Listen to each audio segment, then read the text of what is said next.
দাদা বলেন। এই সাথীর শিক দিয়ে আমাকে একটা ফুলকস তৈরি করে দিতে হবে, পারবেন? পারবো। আচ্ছা করেন তো দেখি একটু। হবে এই শিক দিয়ে হবে? হ্যাঁ এই শিখ দিয়ে হবে মোটামুটি আর কি। মোটামুটি না? আচ্ছা করেন তো দেখি। আচ্ছা তাহলে ওখানে বসেন, আমি আছে ছাতাটা এই কাপড় খুলে মানে বাড়ি ধরে সোজা করে আপনার। আচ্ছা করেন, ঠিক আছে আমি এখানে বসছি, আপনি কাজ করেন আমি দেখি। হ্যাঁ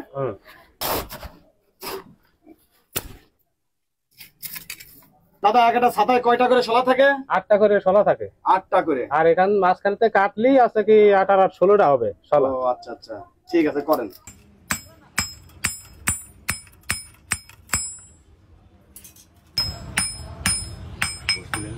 এই বিরাগে তুমি সেটি চা নিয়ে আসো।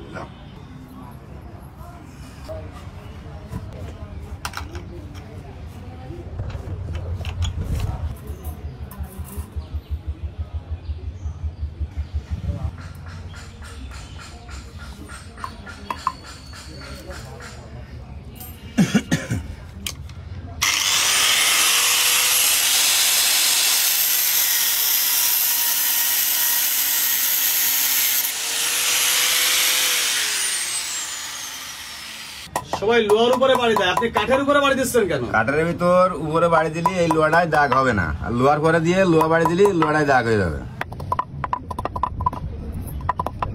এখন সবই সোজা হয়ে গেছে, এখন এই সুসলো করতে হবে, সুসলো করে দাঁড় করতে হবে।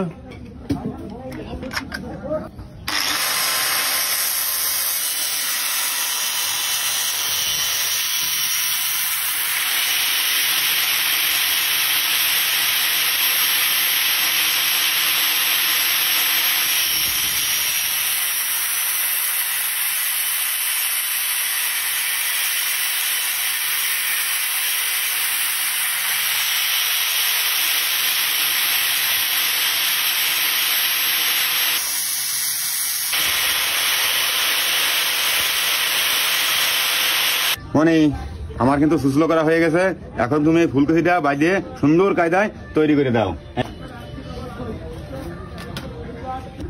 এই ফুলকস বাঁধার কাজ কি আপনারই দেয়? হ্যাঁ এই কাজ আমারই।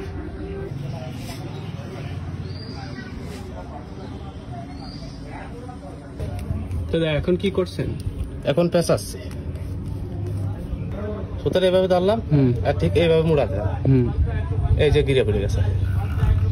এই দাদা এই যে ফুলকচি বান্ধা হয়ে গেছে, এখন আমি পলক তৈরি করব।